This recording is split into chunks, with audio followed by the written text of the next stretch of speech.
Nampak tak? Terlalu banyak tidak meng-accept job. Terus dipost kita. Aduh. Dah macam mana kalau job tu jauh dan harganya tidak bermunasabah langsung. Ha? Aduh. Sekarang TS pun RM3.50 tu dah. Aku kau bagi RM4 je, beza 5% je. Dengan pick up je lagi, dengan menit je lagi, dengan masa yang telah habis. Saya bagi analogi lah ya. Kenapa Grab ni ataupun mana-mana e-hailing ni bagi kebebasan kepada driver nak letak harga berapa? Betul tak? Macam kau beli Coca-Cola lah. Coca-Cola kau beli dekat mana? Dekat Speed 99 harga lain. Kalau kau beli dekat bar harga lain. Kalau kau beli dekat kedai mahal, boleh jadi satu Coca-Cola yang tin kecil pun RM10.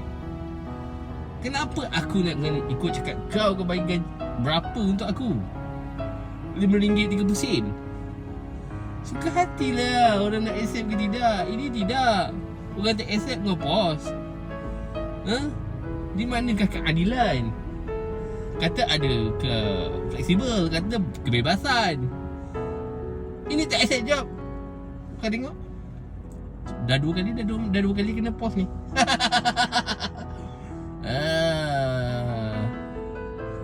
Aduh. Syarikat kapitalism. Aduh. Kita kena bersatu hati. Driver-driver pun kena satu hati.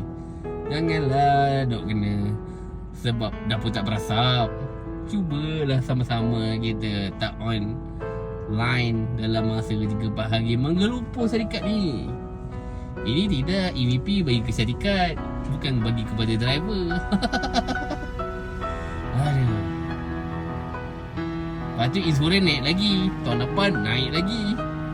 Tambang yang itu juga. Nanti mesti ada orang yang komen kat bawah tu.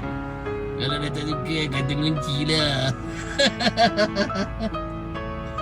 Kita sebenarnya nak cakap lah kan, kita tak adalah berharap sangat. Tapi sebab dah terbeli pula kereta untuk buat, tak sangka pula benda ni boleh jadi. Ingatkan bagus, rupanya tak bagus. Jadi kita lengkap lah untuk 3 tahun pertama tu. Kan tak ada puspakom kan. Jadi kita buat. Tahun depan ni tahun terakhir saya punya kereta tak perlu puspakom. Jadi lepas tu saya akan bersama-sama lah kita. Menukar kepada lain pula. Kita menukar kepada private sapu pula.